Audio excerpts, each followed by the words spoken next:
We live, no.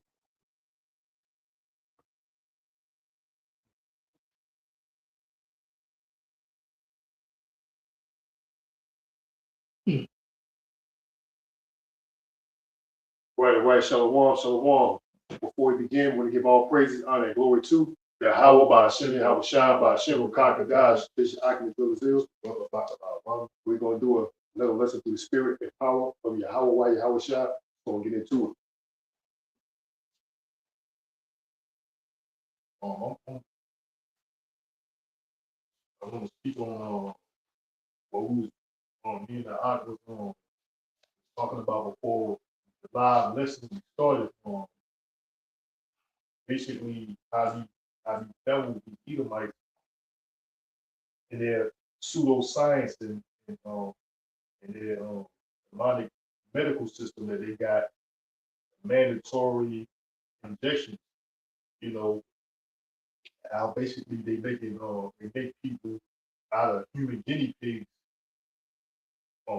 Basically, when it comes to the government, you know they make it mandatory. You have no choice but to take these things, these injections that they say is medical requirement, right?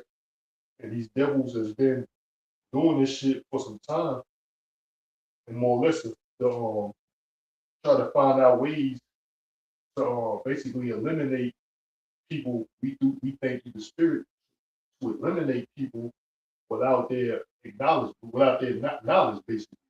And you think that this devil is helping you, but it's not. You know, and he's trying to put these medical experiments in you. You know, and that's what Esau Edom is. Esau Edom is the devil, which the devil means uh, one of the titles or one of the definitions of the devil is deceiver, you know. And what it says in Timothy, the book of First Timothy,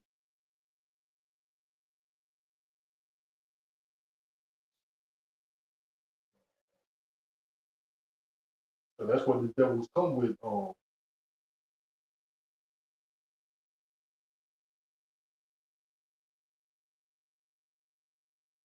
He come with pseudoscience, right? You know, and it's because science is, I think it means, science means, I gotta get the definition, means like something proven.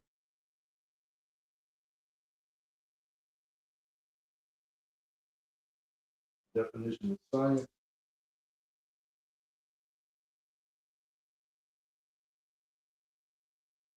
Science, we'll come back to the definition. This is the book of First Timothy, chapter 6, verse 20. It says, "O Timothy, keep that which is committed to thy trust. Avoid profane and vain babbling and oppositions of science, falsely so called." Right. Opposition of science, falsely so called. So they calling whatever they try to say is science, but it's not pseudoscience. It's and the definition of science. The definition of science is a systematic evidence-based process of studying the natural and physical world through observation and experimentation, as well as the organized body of knowledge that results from this process. So, um, they lie to you and say something is going on, but it's not. You know, so it's pseudoscience. For read this definition again, it says it's a systematic evidence-based process of studying the natural and physical world through observation and experimentation, as well as the organized body of knowledge that results from this process, right? So, it's you study, you do experiments, but these that will do experiments, but they lie say it's beneficial, but it's not. It's basically like I was saying, they're trying to find out ways to knock you off and make you think it's natural causes. You know, Here's how you're going to secretly record your meeting. Natural causes, and it's basically pseudoscience. Man. And these devils are as the scripture says in the book of Isaiah, the book of Isaiah 27, right? Um, there's they are Leviathan, man, that the Lord is going to destroy, right? It says, this is the book of Isaiah 27 and 1. It says, in that day the Lord Yahweh with his sword and great and strong sword shall punish Leviathan, that piercing serpent. So yeah, so these devils are is that's what this chapter is talking about. It's talking about Esau Edom, man. You know, that piercing serpent. So that's relevant to what he's doing. You know, he's ultimately get the MOTB. That's what's going to happen. But you know that this is a prelude to that. He's already injecting you or piercing you already. You know, making basically getting people. Uh, what is it called? It's, lot. It's psychology, right? Psychology, right? So just preparing you is called like psychology. It's a method of psychology. And it's basically preparing you for what the devil was already wanting to do, right? So he's trying to make it common or make it seem like it's this is this is regular behavior, you know. He's getting you, he's trying to prepare you or prep you for what he's already ultimately trying to attempt to do, right? So this is like a normal process, nothing out of the ordinary.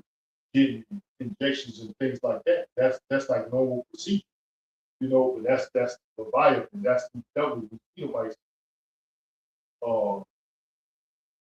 they are that Leviathan that the Lord is going to destroy. We're gonna get into the word Leviathan after this verse. I'm gonna read it again. This is Isaiah 27 and 1. It says, in that day the Lord Yahweh with his sword and great and strong sword shall punish Leviathan, that piercing serpent, even Leviathan, that crooked serpent, and he shall slay the dragon that is in the midst of the sea. Right. So that's what Yahweh Shai is coming back to do, is to slay this devil, man, this dragon. So we're going to go into what, definitions of Leviathan, right? But that popped into I was looking at, some videos of it. They was talking about Leviathan. I was trying to see what other people, what they saying about him. I think that was yesterday. I was looking at a video like that. It says Leviathan, it says outline of biblical usage. It says Leviathan, sea monster, dragon. It says large aquatic animal. It says perhaps the extinct dinosaur, Flexurosaurus, exact meaning unknown, right? But if you go down to the strong definition, it says a reef animal.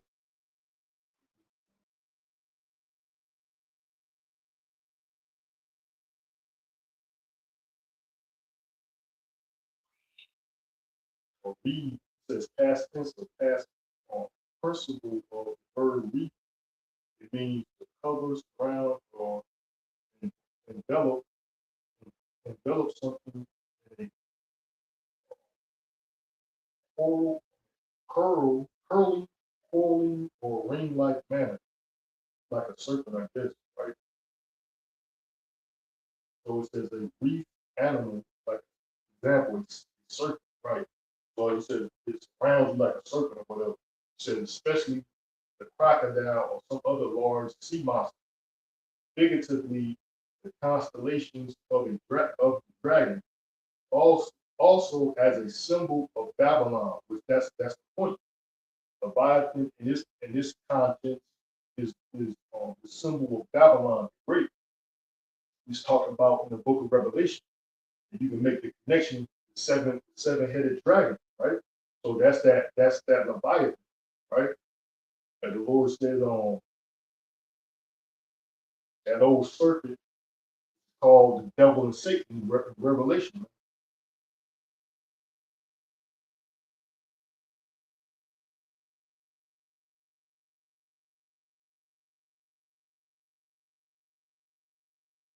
Uh, is the Lord is coming to punish the piercing serpent, this devil. He saw Edom, that Leviathan, that seven-headed dragon, right? So the Lord is coming to slay this devil, right? And it says Leviathan is a symbolic to Babylon, right?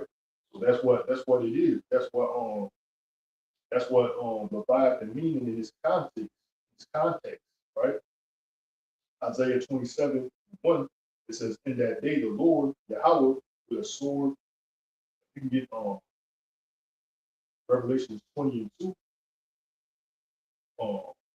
Right quick, Revelation chapter 20:2, you'll make that connection that Leviathan, like it says, Leviathan is the symbol in this context anyway, is symbolizing uh, Babylon the Great. It's not talking about the Leviathan sea monster that's in the sea, you know, that's literally in the ocean, right? That he's not talking about that Leviathan, right? But like a lot of these Christians, that's why they trying to say that that's what the Lord's going to come back and do and destroy this. So that particular Leviathan that's in the sea, I heard a lot of these Christians say that. Like I'm thinking to myself, like, you know, like why? You know what I'm saying? Like, I mean, you know what I'm saying? Because he's not doing nothing now. This Leviathan that's in the sea, like, what is he doing? I mean, because evidently they know or they believe too that Leviathan is going to appear in the end time, which is true, which is prophecy. Leviathan is going to show appear in the end times, but through the commandments of Yahweh Bashim Shai, that's his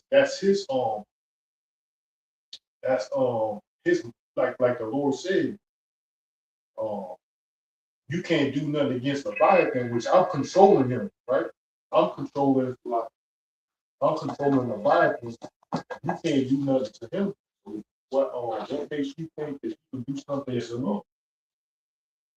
That's basically what he's saying. He's saying like you think that you can do something, you can't do anything um to this Leviathan, the actual sea creature, you know, what makes you think you can come up against me, right? So that's what basically the Yahweh is saying. Like you can't even handle my monster, my animal, my basically his pet, if you so to speak. This is Yahweh's primary pet on the planet Earth. You can't handle him, but you think you can do to me, you know. But this is a different Leviathan. This Leviathan that is talking about in Isaiah 27, talking about the nation of Edom, right? Edomite, the seven-headed dragon with the chip horn, right? It says that piercing circuit was we were talking about even in his medical system, right? He's causing you to get pierced, to get these mandatory medical this medical in his medical field, he's making it mandatory for you to get pierced to proceed. It's a mandatory thing, man. And that's a lot of these government jobs. You know, it's that's normal procedure that you got to get pierced with medication, right? In order to progress, right? In order to proceed and to get jobs, to get hired, and things like that. Man. it's like a medical, a mandatory medical procedure, right? That pierced the serpent. It says, I'm gonna read it out the Amplified version. It says, Isaiah 27:1, it says, in that day the Lord, Yahweh Bashem Yahushua, will punish Leviathan, that fleeing serpent, with his fierce and great and mighty sword, rescuing Israel from her enemy. Right. So Leviathan in the ocean, he's not our enemy. You know, like he's not causing us any turmoil while we living on the planet Earth, right? Who's causing us turmoil, man? Right? And problems, issues. Who's our enemies? The book of Psalms, chapter 80, I think it's 83, if I'm not mistaken, tells you who the enemies of Israel are, man. And the head is Esau Edom. The book of Psalms, the book of Psalms tell you enemies of Israel, the enemies of Israel is. I think it's Psalm 83. If I said it, the book of Psalms, chapter 83, tells you, give you a list of the enemies of Israel. Basically, these other nations, these heathen nations, starting with the nation of Edom. They're the head nation, right? So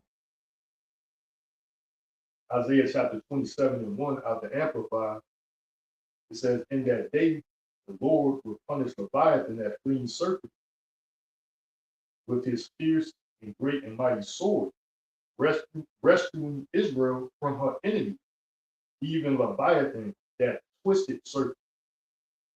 He will kill the dragon who lives in the sea. Right.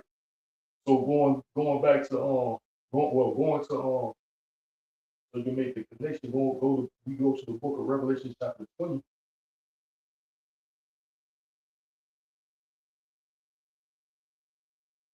And it says the book of Revelation chapter 20 and 1. And it says, and I saw the angel come down from heaven, having the key of the bottomless pit, and a great chain in his hand. And he laid hold of the dragon, that old serpent, which is the devil and Satan, and bound him 1,000 years. Right. So that old serpent, that sea serpent, the devil, which is the devil and Satan, talking about Esau Edom, man. Right? That seven-headed dragon, right? Talking about Esau Edom in his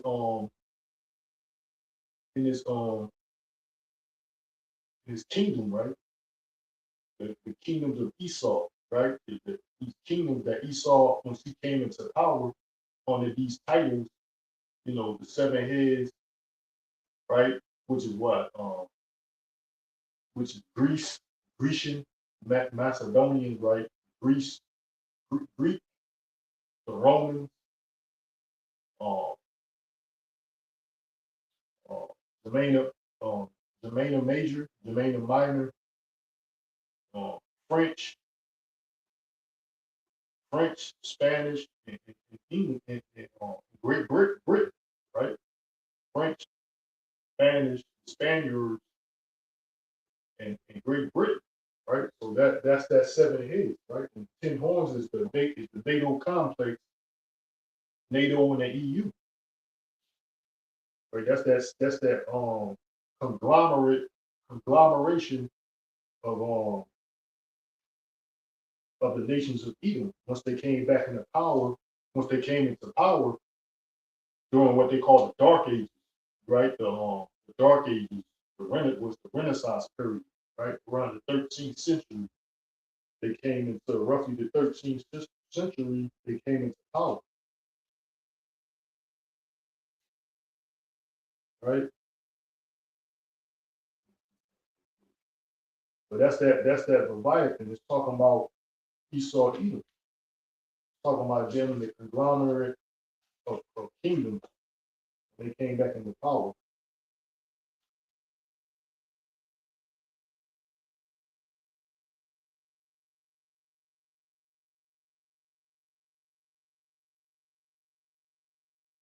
Yeah, Greece, Rome, Greek, the Greece or Greek, Romans, French, Spanish, Romanian Major, Romanian Minor, Great Britain, right? That's the seven heads. And the 10 horns is the United Nations, right? Belgium, French, Greece,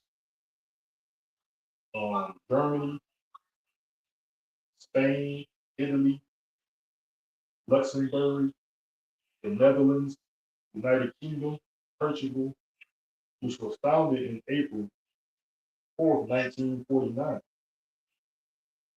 That's the NATO nation, and also with the European Union, which are in control today. They are controlling the world today.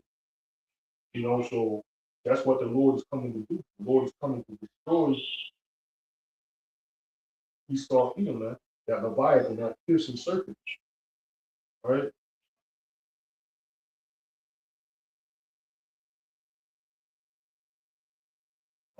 Let me see. I'm gonna get another stuff in the book of Revelation.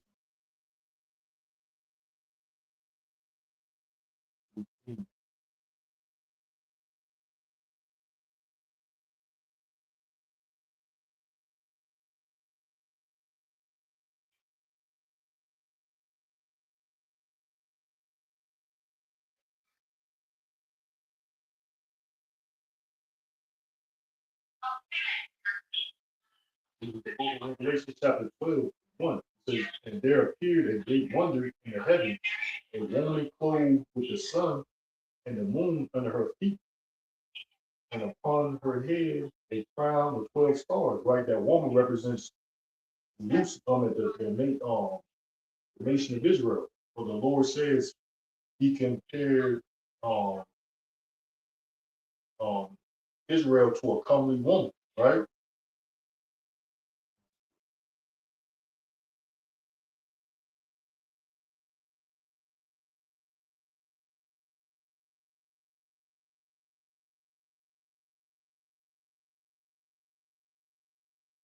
This is the book of Jeremiah 6:2. It says, I have likened the daughter of Zion to a comely and delicate woman, right? So that's a comparison, for who this woman is. It's talking about the nation of Israel, right? The book of Revelation 12, verse 1, it says, and there appeared a great wonder in heaven, a woman clothed with the sun and the moon under her feet, and upon her head a crown of 12 stars.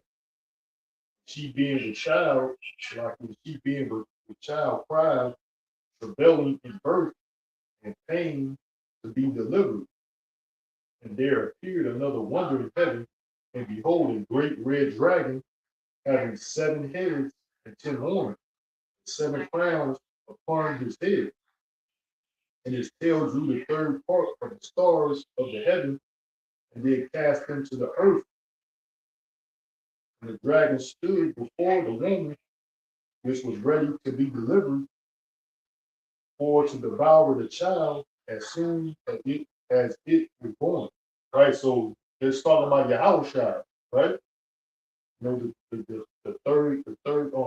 third parts of the story talking about the southern kingdom, right?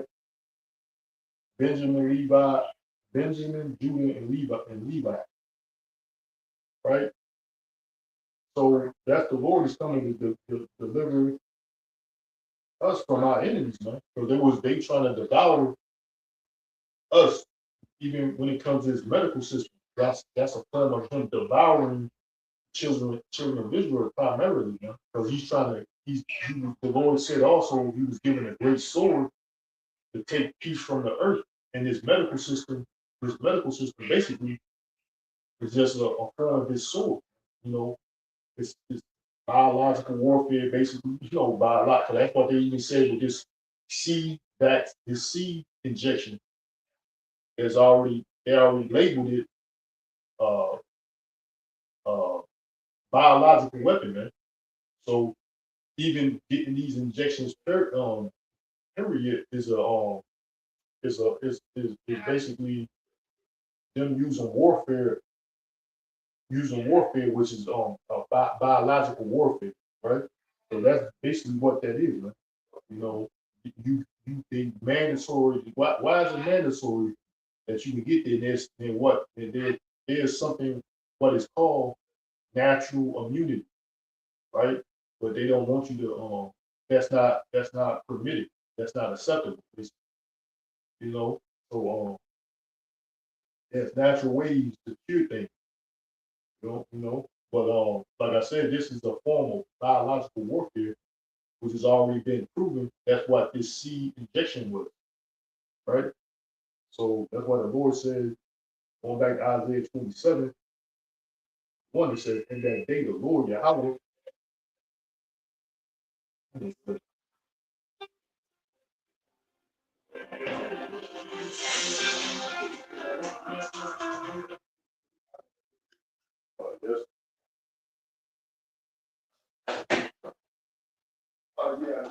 Yeah, yeah, yeah.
Yes, like you for that. You keep devils, they call the now some devil is calling me, what I'm saying, trying to you know, trying to hinder hinder the lesson more or less. But yeah, Lord is coming back to slay Leviathan, man. That piercing serpent. Like I was saying, um, that's what he's required. It's basically a mandatory thing, especially if you're working in the government, seeking employment in the government. Primarily a mandatory thing that you get some type of injection, right? And they say these things are basically is a form of biological warfare. Man. The devil is trying to come up with ways to, to slay to slay basically Israel. Primarily, what I'm saying, like primarily. And, um, yeah, that's what he's trying to do. He's trying to trying to find out ways to slay the nation of Israel because these elites they operate on two different things. They they try to they practice world domination, world extermination. That's why, for example, look at the Georgia Guidestone, right? Also, they already got a what's his guy, Yuval Noah Harari or whatever. It said with the advancement of technology and AI, we're gonna increase a class or develop a class of useless people or worthless people or something like that. And the biggest question in the 21st century will be what to do with billions of worthless people on the planet Earth. And they, like I said, they got a deep pop agenda, man. They want to, they practice world domination, world extermination. And one form also of that extermination is their medical, is what they call their medical field, right? Do these mandatory injections, right? It says Isaiah 27. This is United States Code, chapter 17, subsection 107, man. This is Freedom of Information Act. This is for educational purposes, right?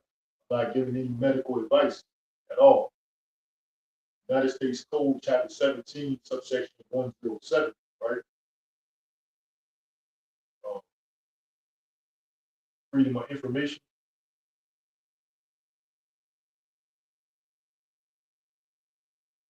Uh, the Copyright Act, like this, this is this is not like this is for educational purposes. Man. No, I'm not giving out any type of medical information at all. You know, for educational purposes, right? That's funny. That's kind of crazy. That's what you got to do.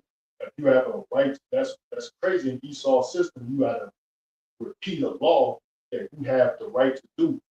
You know, so that lets you know if you're ignorant to any law, you're not aware of it, but you have some type of clue that you're not breaking any. Seemingly, you're not breaking any law or committing any crime.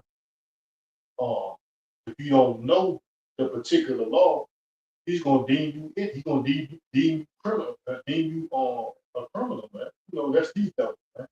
This fucking this legal system, this damn legal system that this facade of a legal system that he put together is BS too, man. You know, like why would I have to repeat something that I have a right to do? So okay, he repeated it. Now he can exercise it. You know, like this, these devils, man. They got to get out of power. They are not suitable to be in control, man. Uh,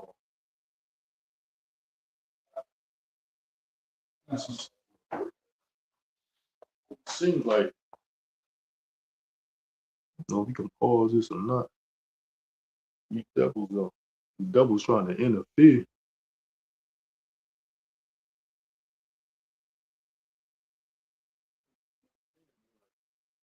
I'm getting called. I got a call.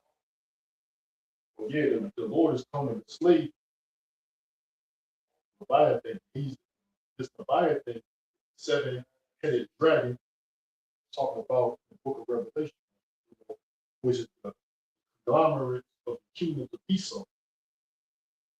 Esau, Edom, right? Going back to Isaiah 27:1, it says, "In that day, the Lord, Yahweh, with his sword, great strong sword, shall punish Leviathan, the piercing serpent, even Leviathan, that crooked serpent. He shall slay the dragon that is in the sea." Right. So that dragon, that old serpent, which is the devil, that old serpent, the dragon, which is that old serpent,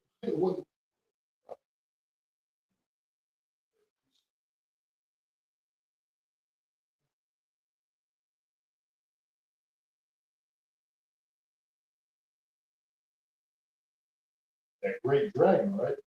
Revelation 12:9, right? It says it's going to slay the dragon that is in the sea, right? We're just talking about Esau Edom, the 7-headed red dragon, right? It says Revelation 12:9, it says the great dragon was cast out. That great dragon, right? That old serpent called the devil and Satan, which deceiveth the whole world. He was cast out into the earth, and his angels was cast out with it. Right. So, we bringing out this information. This is basically horrifying these devils. They are horrified because they know their time is in. Talking about the elite people, because they know what's going on, man. You know, and basically the top banking families, the elite banking families, the Rothschild, Rockefellers, DuPonts, you know, uh, Morgans, and they're like, they know what's going on. Man. The ones that control things behind the scenes, the ones that um, um, control these wars, orchestrate these wars, control your financial situation, basically control your destiny as we speak. They can make the moves in the earth that make. That's the reason why you got a World Economic Forum. You got Davos. You know, you got governments and corporate CEOs coming up with solutions to deal with the whole masses of the population of the planet Earth. That's why they got what they call the fourth industrial revolution, which is going to change the whole world dynamics, especially especially financially as a whole, because everything's going to go digital. That's the reason why we got robotics and AI, because they making these decisions behind the scenes.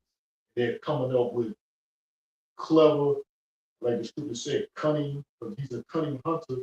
He saw us crafty, he's cunning, he's crafty, and he's coming up with clever ways to bring forth his agenda. So they'll come up with they'll come up with what they call excuses. Excuses, which they got a motto is called order out of chaos, which they'll cause these chaotic situations and then they'll orchestrate these chaotic situations and bring a solution. That's one of their mottos is order out of chaos, problem, reaction, solution. So that's what they do. They cause these issues in the world and then bring about a solution, which is a part of their agenda, basically. Like this fourth industrial revolution, that's basically the new world order, right? Which they're trying to make the world, make every living organism, you humans too, you human beings, mankind, right? He's trying to create you his own image, right? That's why he's trying to merge man, what they call merging man with machine, which is part of this fourth industrial revolution, right? So he's making things into his own image. That's why he's creating. That's why you got lab grown meats. You got bioengineered or GMO fruits and vegetables. You know, just to start. His medical system. He's creating the medicine for you. He's doing everything for you because he's got a God complex, right? He's putting himself up as the Most High. I'm talking about these elite banking families. That's their mindset. Their mind is they think that they are the Most High, right? That's how their mind. Because nobody can do nothing to them. Because the Lord, pursuing the Job 9:24, the earth was given into their hands. They are the wicked. The earth was given into their hands, so they have a mindset that nobody can do nothing to them because it was given into them for a short period of time to control the world, right? The Lord allowed these devils to control the earth, so they got, their lofty minds or arrogancy. They think that nobody can do nothing to them because nobody had really. So Revelation chapter 12 and 9, again it says that great dragon cast out, that old serpent called the devil and Satan, which deceiveth the whole world. He was cast out into the earth, and his angel was cast out with him. Right. So that great dragon, Babylon the Great, is Leviathan, man. In this context of Isaiah 27, the Lord is coming to slay Leviathan. It's not talking about the sea serpent, the actual sea serpent in the depths of the ocean. It's not talking about that aquatic animal, right? Which is basically the Yahweh, the Lord's pet. He's going to unleash it primarily on Esau, Edom, these other and these other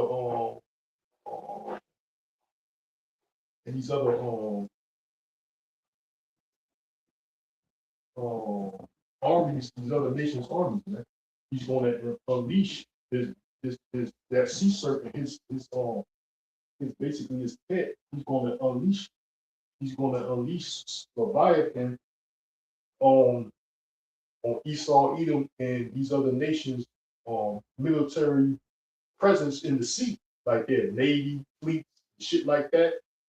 He's gonna release them. He's gonna release Leviathan and also destroy because they got underwater bunkers and escape hatches or whatever. They built luxurious hotels under the sea to try to escape Yahweh Bashim al Shah, the returning of Yahweh. Yahweh Shah's like they're trying to escape, so they're gonna go into the ocean too. And they got luxurious hotels and things like that. And Leviathan is gonna destroy them also. So like you can go into Revelation 20 and 2. Yeah, you go back to Revelation chapter. Yeah. So like I had a phone call, but this is the book of Revelation 20 and 2. It says, and he laid hold on the dragon. Let's start at 1. It's the book of Revelation 20 and 1. It says, and I saw an angel come down from heaven, having the key of the bottomless pit, and a dragon, so like, again, Revelation 20 and 1. And I saw an angel come down from heaven, having the key of the bottomless pit, and a great chain in his hand. And he laid hold on that dragon, that old serpent, which is the devil and Satan, and bound him 1,000 years. So that old serpent, which which is Leviathan in Revelation 27, that red-headed, that seven-head red beast, that red dragon with 7 heads and 10 horns is the Leviathan talking about the book of Isaiah 27. That's that connection, with more or less, that's what he's talking about. He's not talking about the aquatic, his pet that's really in the ocean right now. He's not talking about that Leviathan. He's not because a lot of some of these Christians, that's what they believe, that's what they're saying. I seen a couple of videos and things like that. That's why they're saying that the Lord, the Most High, is going to destroy the serpent Leviathan. No, that's not what it's talking about. It's talking about Esau Edom and its conglomeration of kingdoms. That seven-headed dragon, that seven-headed red dragon with 10 horns, right? 10 horns was, we are written to the explanation of the 7 heads, right? Greece, Rome, the Romans, Germania Major, Germania Minor, the French, Spanish, and Great Britain, right? So that's that 7 heads, and the 10 horns are NATO and the EU, right? So he's coming to destroy that Leviathan. That's what he's talking about, right? That piercing serpent, right? So the Lord is coming back to destroy Esau Edom. That dragon, that's that connection there, right? It says in verse 2, it says, in that day, seen ye as a herd, a vineyard of red wine. I, the Lord Yahweh, do keep it. I will water it every moment, least any hurt it. I will keep it night and day. Fury is not in me, who will set the briars and thorns against me in battle. I will go through them. I will burn them together. Right. So that's what the Lord is going to ultimately do to Esau, Edom, Babylon, that great dragon. He's going to burn them up. That's going to be with nuclear missiles. These ICBM nuclear missiles. The concentrated fire, laser beam fire from the chariots, or what they call UFOs, UAPs, or they say aliens. What you read for Isaiah 27:1? Yeah, sorry everyone. Yeah, I got a precept. This is the book of Psalms 74 and 14. It says, thou breakest the head of Leviathan in pieces. And the heads, man, the 7 heads, right? You break up the heads of Leviathan, the 7-headed dragon, right? Thou breakest the heads of Leviathan in pieces and givest him to the meat, and givest him to be meat to the people inhabiting the wilderness. right? So that's the children of Israel, man. Like, you know, we're gonna inherit these devils, you know, along with these other heathen nations. They're gonna become our inheritance, you know. So the Lord is gonna the Lord is gonna come back and destroy Leviathan, man, that great serpent. I'm gonna read the book of Psalms 74:14 again. It says, "Thou breakest the heads of the Leviathan in pieces," like I was saying in Revelation, the 7 heads, man, that refers to um altogether Esau and Edom, you know, and these kingdoms, these other nations, you know, well actually they're the same people, but you know, these empires that were ruling during the same time, or these different lineages of Esau, Edom that were ruling at the same time, you know, but nonetheless, are in rulership throughout the earth. Man. The Lord is going to break in pieces the heads of Leviathan. He's going to destroy the whole nation of Edom.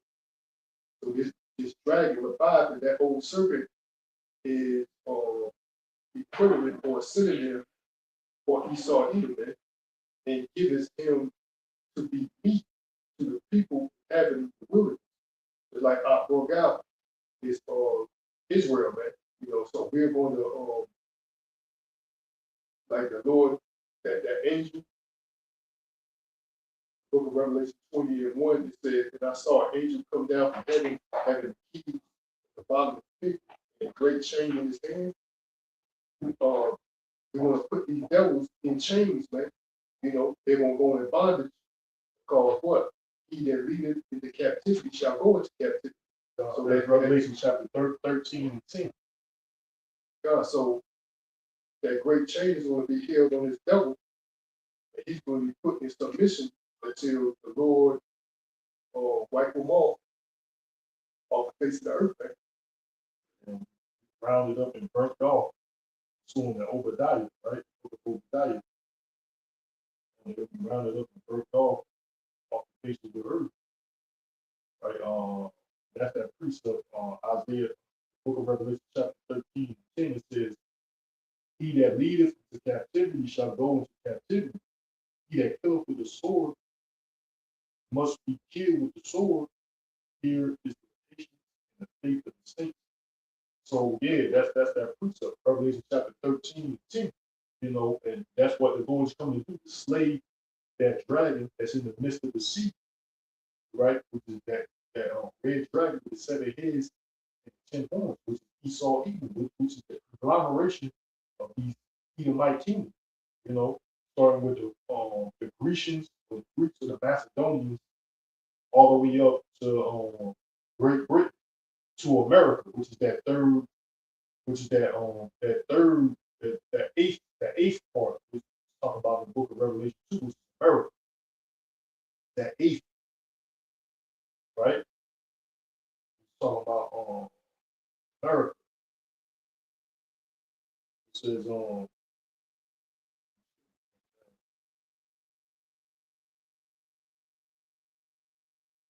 basically y'all was bringing that out because you know we don't just to clarify, he's talking in this chapter and verse here, Isaiah 27. He's not talking about the sea serpent Leviathan. He's talking about Esau Edom. You know, so we showed you precept after precept the connection, right? He's the actual Leviathan, the beast, you know, the aquatic beast that's in the oceans now, you know, he's the pet of the Most High. He's Yahweh's pet, you know, so he's not going to destroy his pet. He's going to unleash it on Esau Edom. You know, these other nations in their war, in their military, like their navies and shit like that. You know, because it tells you there goes that Leviathan that played, there goes the ships. Hold on, let me get that.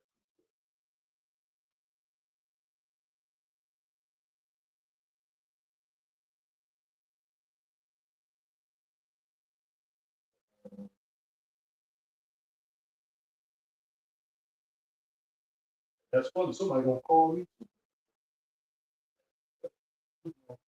Somebody gonna call me too. Talk about calling me on the phone. Damn devil. Boy, somebody, I can't. Oh, I had to hang up, man, because I couldn't talk to these people, man. I don't know who the fuck they were.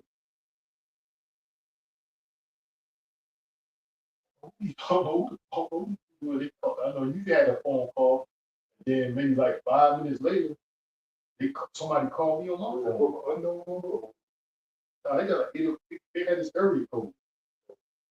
They asked me by name, but I was like, they really was trying to confirm who I was, but they wouldn't tell me who they were. I was like, man, I just hung up.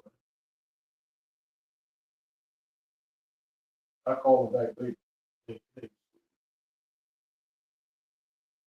That's a lot here. A little bit of distraction.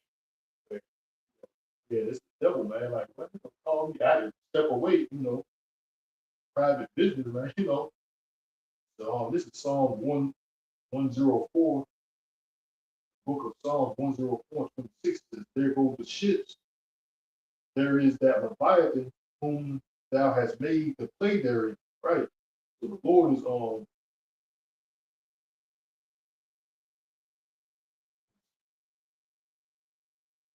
Well, this is on Psalm 104:24. It says, O Lord Yahweh, how manifold are thy works, in wisdom hast thou made them all. The earth is full of thy riches. So is this great wide sea, wherein are things creeping innumerable, both small and great beasts. Right? So there's probably more than one Leviathan too, right?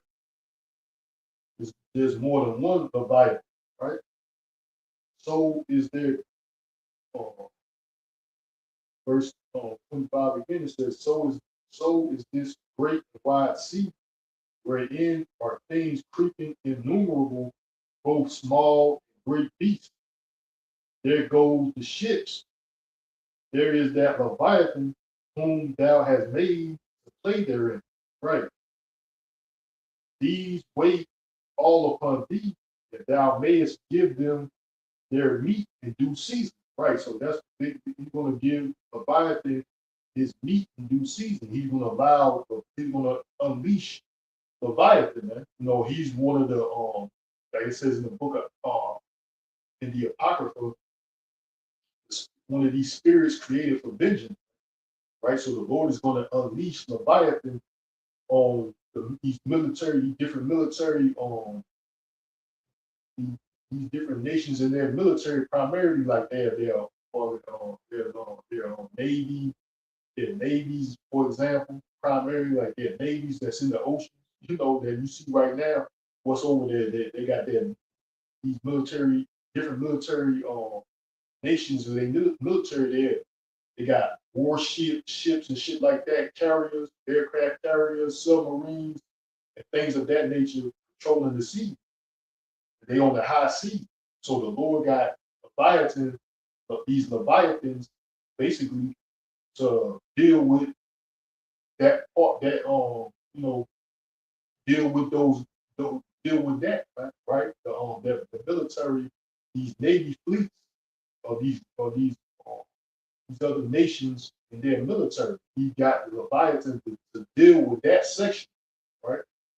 To play with these ships. He's going to destroy them, right? So the Lord, like he's not the Lord, the Most High, Yahweh Bashem Shah, not going to destroy. He's not going to destroy his aquatic sea creature animal, the actual Leviathan. He's not going to destroy. He's talking about he's going to destroy that seven-headed dragon, which is also known as Leviathan, which is Esau Edom and his conglomerate of kingdom, that 7 head and 10 horns. And we had the last leg, the last head of that dragon, the 10 toes, which is the seven, which is which is which is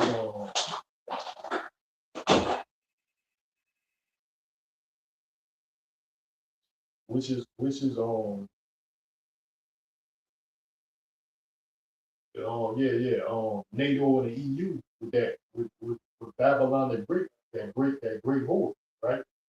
That's what he's coming to destroy.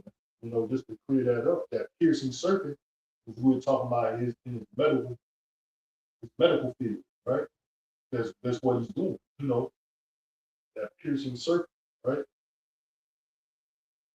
Um, just to clear it up, that's what the Lord is going to do. The Lord is going to destroy that conglomerate of these Edomite um, kingdoms that was ruling since they came back in after the Dark Ages, right?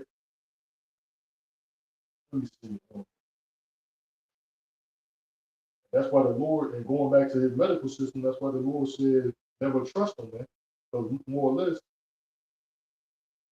you know, to clear it up, because that piercing serpent, that piercing, the Leviathan, that piercing serpent, you know, he's got a depopulation agenda, man. He practiced world domination and world extermination, right? I see that like almost every week, you know, in the spirit. Uh, the book of Ecclesiasticus,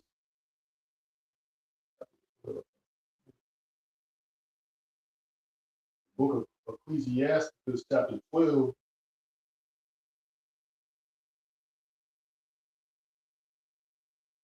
12 and 10, it says, never trust thine enemy, for like as iron rust, so is his wickedness.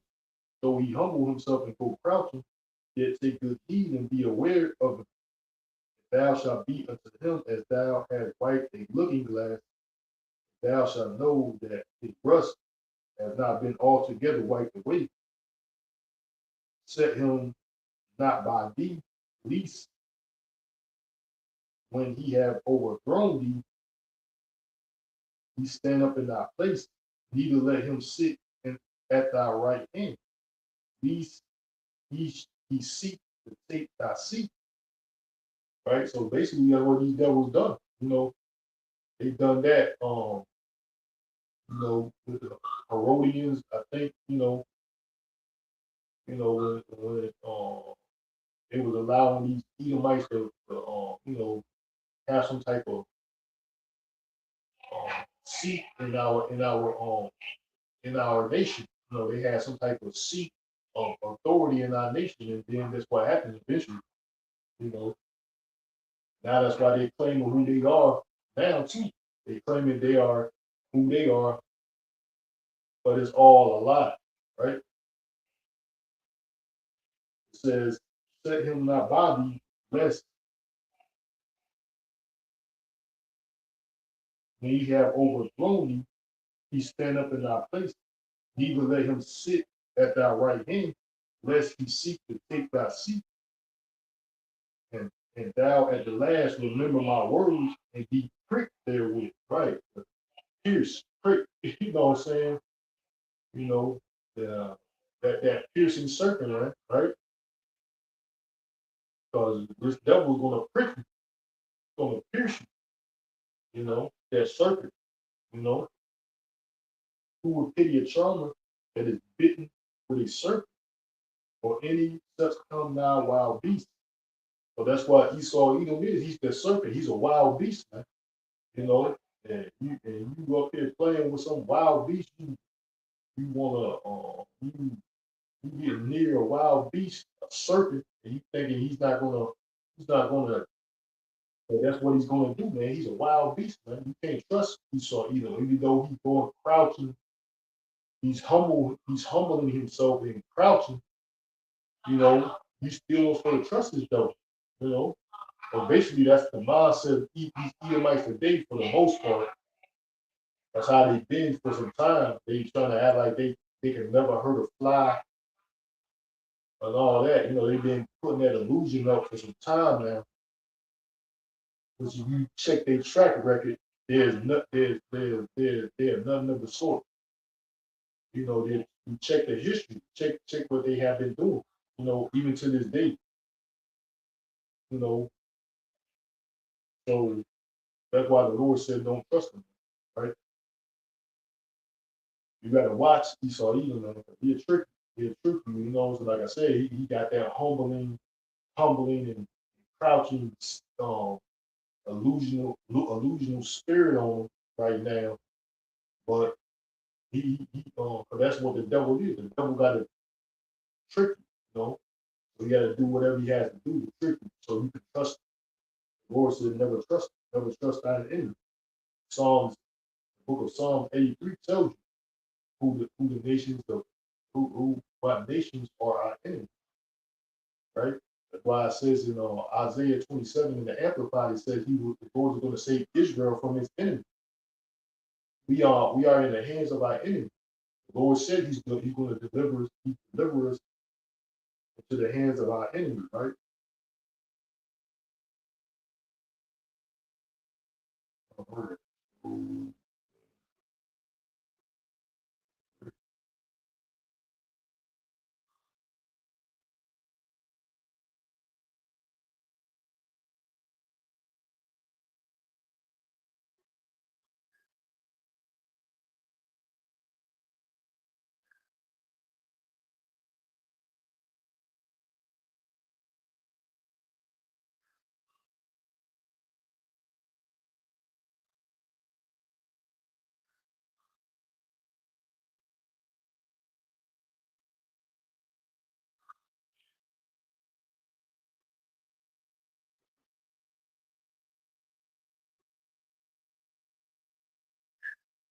This is it tells you in Isaiah. No, I mean it tells you in Isaiah 47:6. It says, "I was wroth with my people; I have polluted my inheritance. I have given them into thine hand. Thou didst show them no mercy. Upon the ancient hast thou has thou very heavily laid thy yoke." Right. So it's talking about Esau Edom, Babylon the Great. It tells you verse 1 is talking about Babylon the Great, but you can jump up to verse 1. That says, "Come down and sit in the dust, O virgin daughter of Babylon. Sit on the ground, there is no throne, O daughter of the Chaldeans, but thou shalt no more be called tender and delicate." Right? So it's talking about Babylon the Great, that great serpent, you know, that it's talking about the same Babylon in the book of Revelation, right? Right? Jump down to 6, verse 6 again. It says, "I was wroth with my people; I have polluted my inheritance and given them into thine hand. Thou didst show thou didst show them no mercy. Upon the ancients as thou very heavily laid thy yoke." So the devil ain't showing us no mercy, man. He never showed us no mercy. So we shouldn't trust him, because that's what the Lord said. Don't trust them because they come and crouch and humble. The Lord said, "Take good heed and watch them, man." Because that's a part of their trait. That's a part of their characteristics of being deceived. So they gotta portray like they're harmless, and a lot of them are falling for it. The Lord is giving you warning not to trust them. That's why we talk against getting that C jab, you know, because basically it's a commandment. You're not supposed to have anything pierce your skin. That's a commandment, right? No piercing. You want supposed to get your skin pierced. You're not supposed to pierce the skin. So that syringe, that's what it does, right? On top of other reasons, numerous other reasons, right? Because that's the first and primary reason, right? So we spoke against it, right? We spoke against that, and some people was pushing it.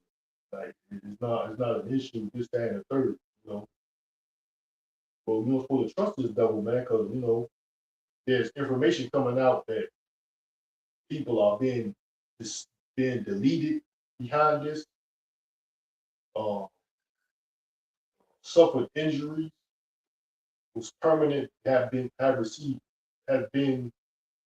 permanently disabled just because this mandatory injection, man. You know, so that's why the Lord said never trust him, right? He says, let me just get um,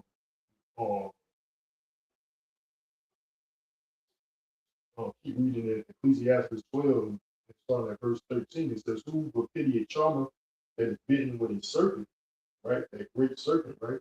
That great dragon, that old serpent, right? Who shall, or any such as come now wild beast.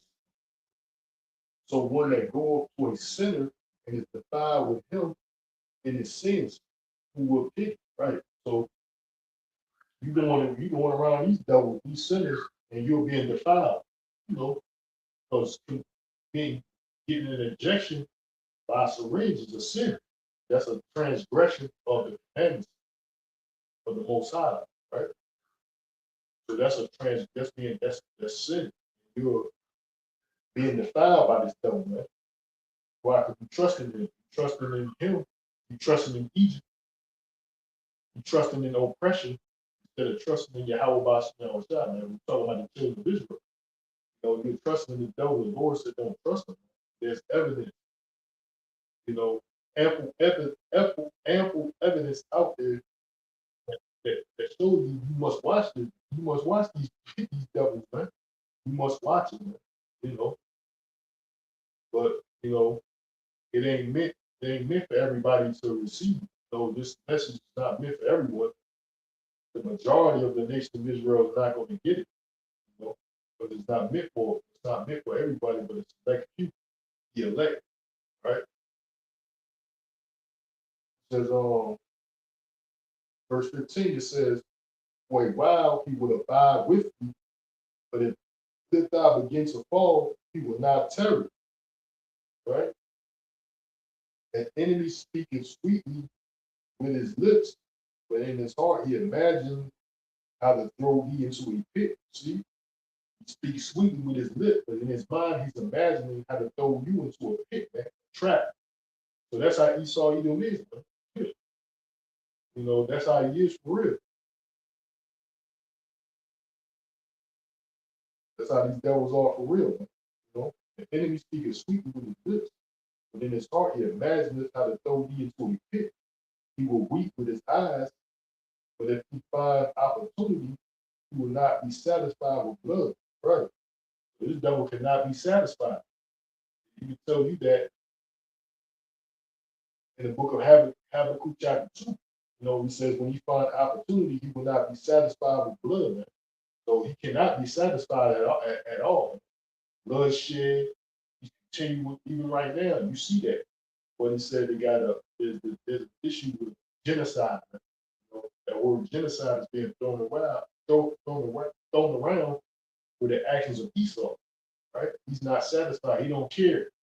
He's going to continue. But the scripture says also that it says if the Lord didn't come and shorten the days, there'd be no flesh left to be saved. So what that tells you, he's not satisfied with blood until everybody's wiped out, even himself. He'll wipe himself out. So that's the mindset of Esau. He cannot be satisfied with blood. Man.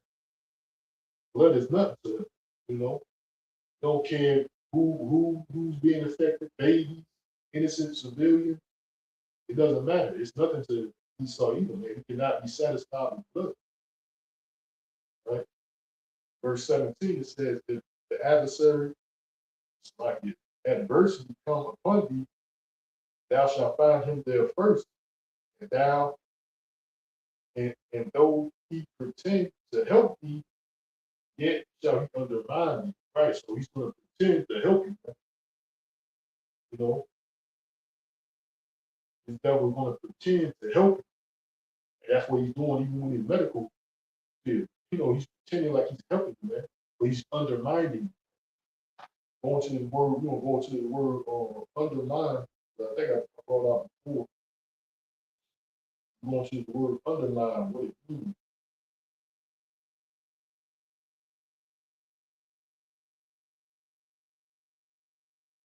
The word undermine. It says to undermine means to make someone or something weaker, less confident, or less effective. Typically in a gradual, secret, or insidious way, man. Right? So I brought up that word insidious. That's exactly what he saw here. He saw even get the definition of insidious too. Gradualism. That's what Esau Edom does. It's a gradual effect. He's weakening you, making you less effective gradually. And that's even with his food system. That's all it's doing is weakening you. It's not building you up. It's not making you healthy. It's not making you stronger. It's making you, you know, it's pharmakia, right?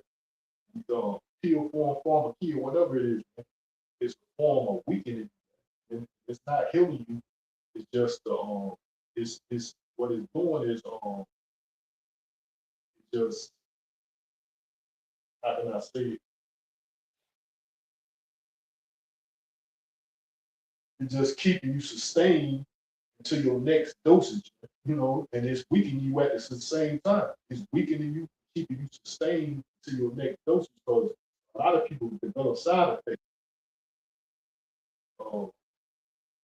through his pharmakia, man. So it's not healing you, it's weakening you.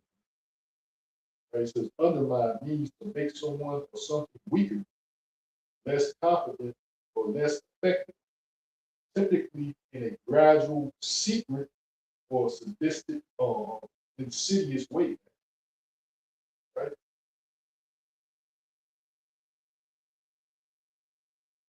says, I'm gonna go back to insidious, but it says number one, it says the concept can be broken down into two main contexts, figurative or social, most common, used to describe the invisible erosion of power, confidence, or authority, right? So he does that, man. Used to describe the invisible erosion. So it's nothing that you can tell with the naked eye to a certain extent what he's doing.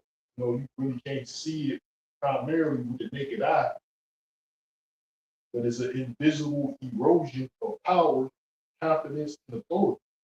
It applies to a deliberate but hidden effort to sabotage success. That's what we just read. That's what the Lord just said in Ecclesiastes 12, man. He will undermine you, right? Ecclesiastes 12 and 17, it says, if adversity come upon thee, thou shalt find him there first, and and though he pretends to help thee, yet shall he undermine thee. So that's what it's talking about. Man. Sabotage. So he would undermine you, try to sabotage what you got going on. That's these devils, man. That's why the Lord still watching. So,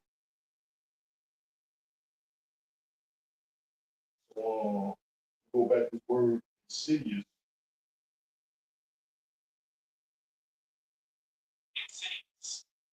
Insidious says describes something that is harmful but spreads or develops gradually and secretly.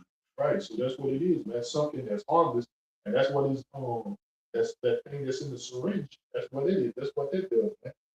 Because they said all these people that got it, millions of people, hundreds of millions of people, probably billions on the planet Earth, collectively, they said this shit is they can let off something that is going to affect you. Like they was basically saying if you got that thing, that C jab, something's going to happen to you in a negative way. So it didn't happen. Some people did, but a lot of people that didn't happen suddenly. It's a gradual effect, right? It says insidious describes something that is harmful but spreads or develops gradually and secretly, often without being noticed until the damage is already done. Right. So yeah, man, that's what this devil does. Man. So why the Lord said don't trust him, man. he's not to be trusted, man. Esau is not to be trusted. You know, he's spraying chemicals on your vegetation that you consume as nutrients, fruits and vegetables. He's got these lab grown meats, bioengineered and GMO foods, you know, toxic poison in your water, got chlorine, fluoride, microplastics in the water, got all type of hard metals, aluminum, barium, cadmium, and other metals in your air, polluting um, the earth and its inhabitants, plants, the animals, insects, humans, everything is being polluted under the control of these devils, man. You saw Edom, man.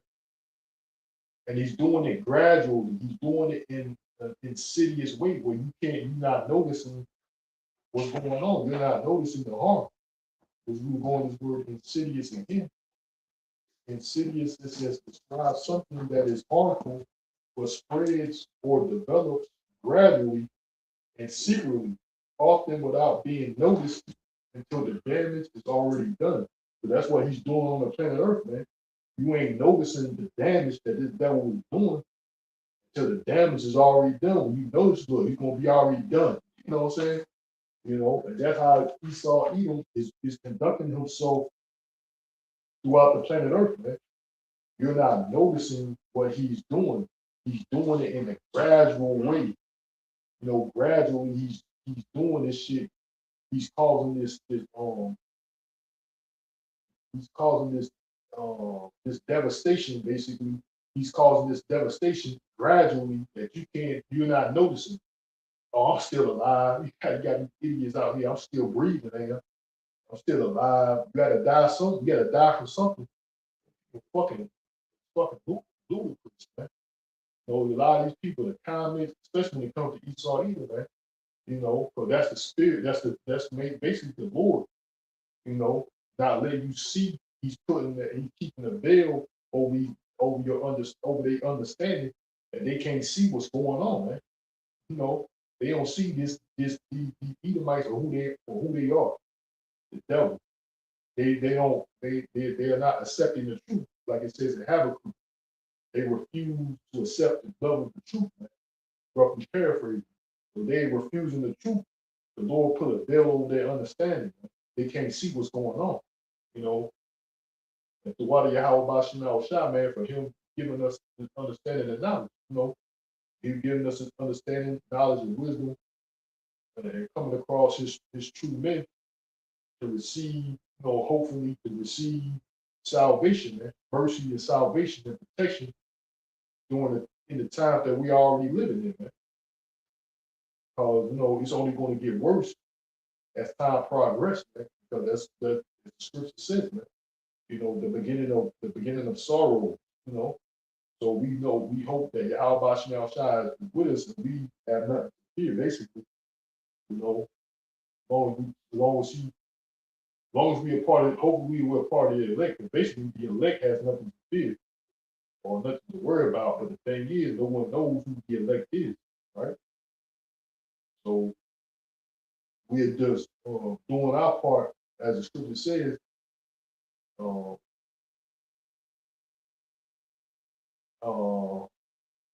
forgot how it worded.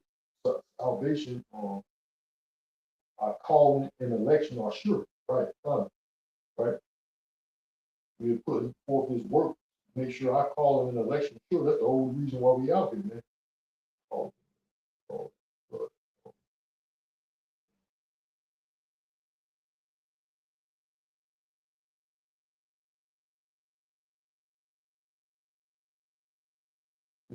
Second Peter chapter 1 and 10 says, wherefore the brethren give diligence to make your calling and election sure.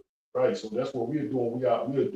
We're giving diligence in this work, of Yahweh Bashim Yahweh Shai, right? For if we do these things, we shall never fall. Right. So we're giving diligence to make our calling and election sure, man. Right? So like the scripture said, we got to give diligence to this thing, you know, even though it's a struggle, it ain't, we never said it's easy, you know, it's a struggle, it's a fight, you know, we got to call on the names of Yahweh Bash and our shot to strengthen us, right?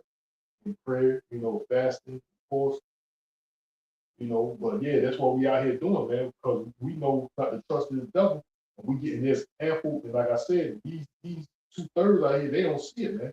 So the Lord basically blinded them, you know, because the Lord don't want 2/3 of the nation of Israel. It ain't about collecting or calling all the Israelites, gathering all so-called black people together or whoever, man. It ain't like that, man. It's the elect.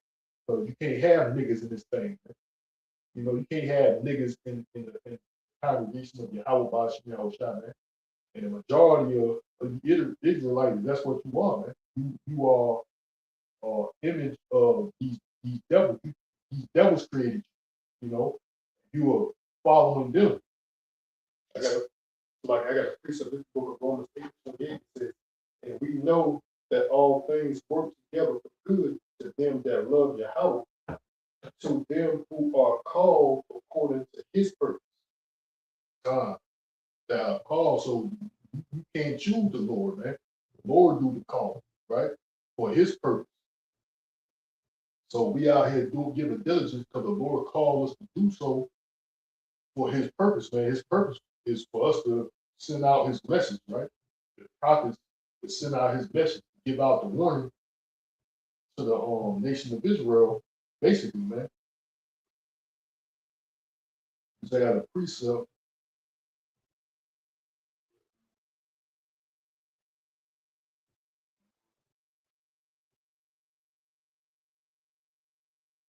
So that was our calling to give out the warning.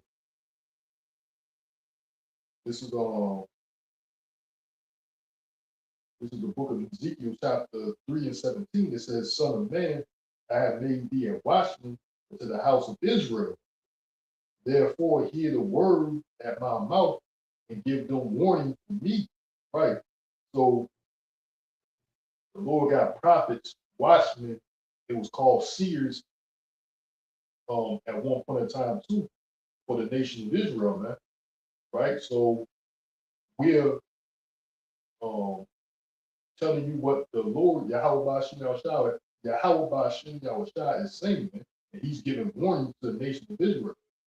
Verse 18, it says, when I say unto the wicked, thou shalt surely die, and thou giveth him thy warning, nor speaketh to warn the wicked from his wicked ways, to save his life, that same wicked man shall die in his iniquity, but his blood will I require at thine hand. Right? So you're gonna die in your iniquity, man.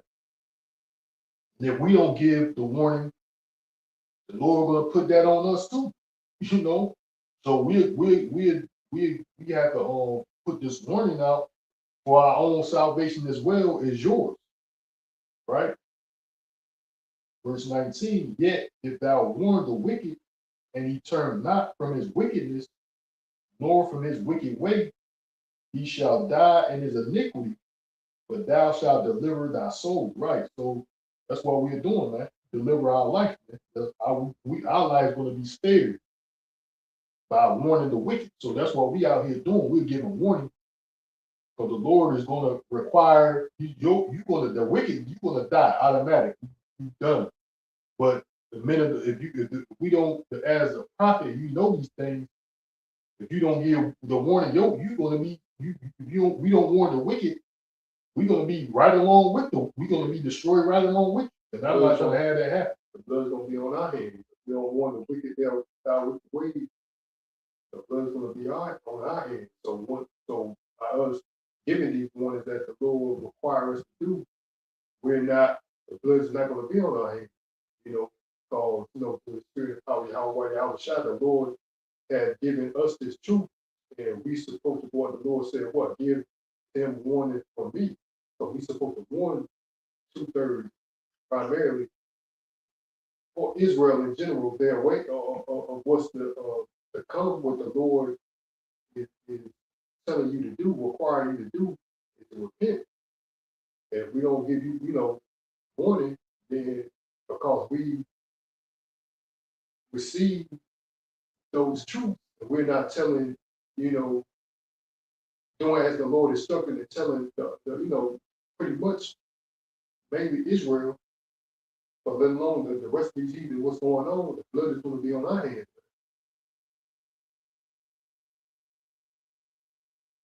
So that's what, like,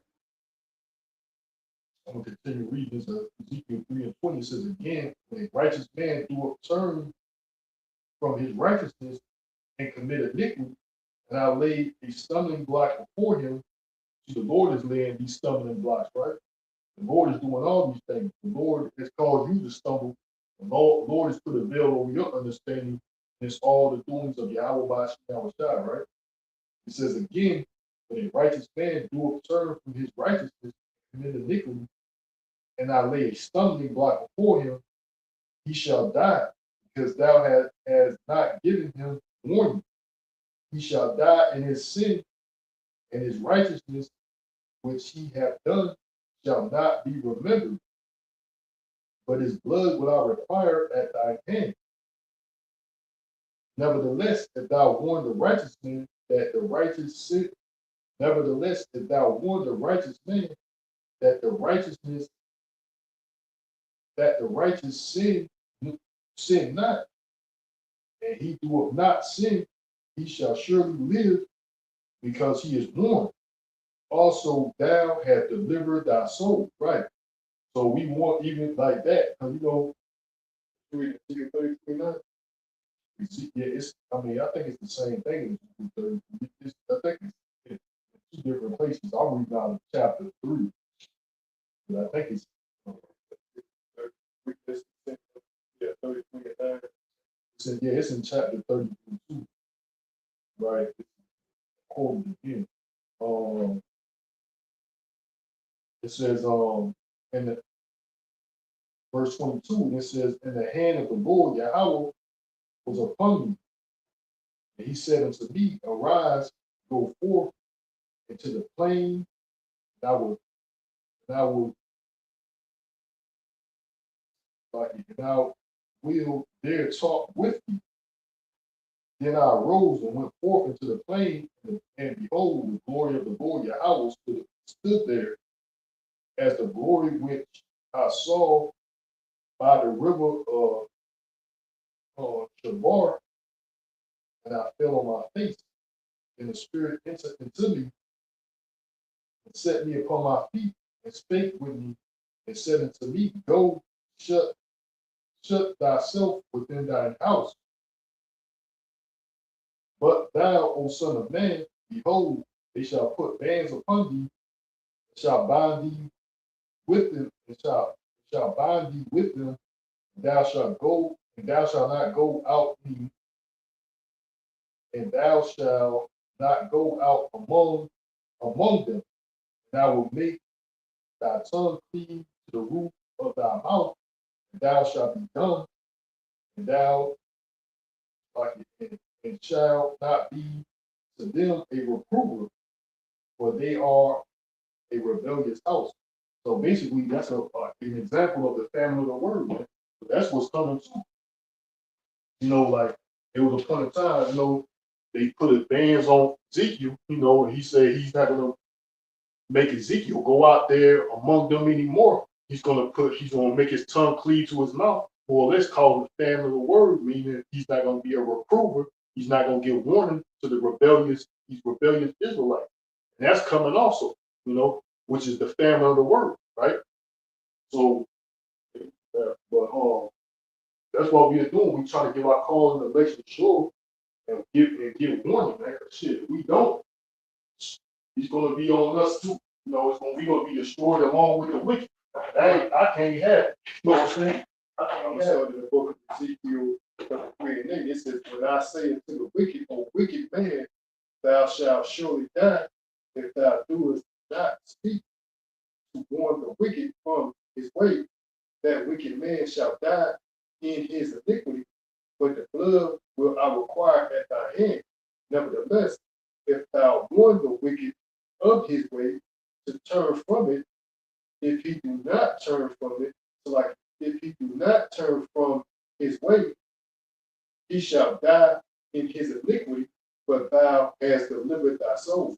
So that's the point we was making. So this truth was given to certain spirits, and we supposed once we learn this truth and know through the spirit of power, Yahweh Shai, to give warning that when the Lord commanded for from his service to give warning, and if we don't do it, the Lord is going to require this from it's going to be on our hand, meaning we're going to be put to death, because what we didn't do as the Lord instructed is by what? Warning the masses, meaning 2/3, or Israel in general, to repent, stop going out here doing, and being involved in this alternative lifestyle, man on man, woman on woman, restrained from eating abominable food, even though we know we are eating our food defiled among the heathen, but don't once we pick up something that's abominable in just it, man. Eat it. Don't commit acts of adultery, sleeping with another man's wife, you know, and things of that nature, man. So we are giving warning that the Lord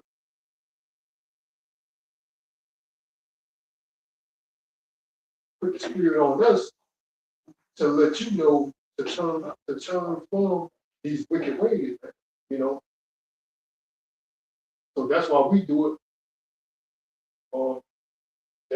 There's multiple reasons, but that's one reason, because the Lord is going to require, if we don't do it, the blood is going to be on our hands, meaning that we're going to be held at fault because we didn't do what the Lord required as what? Give warning.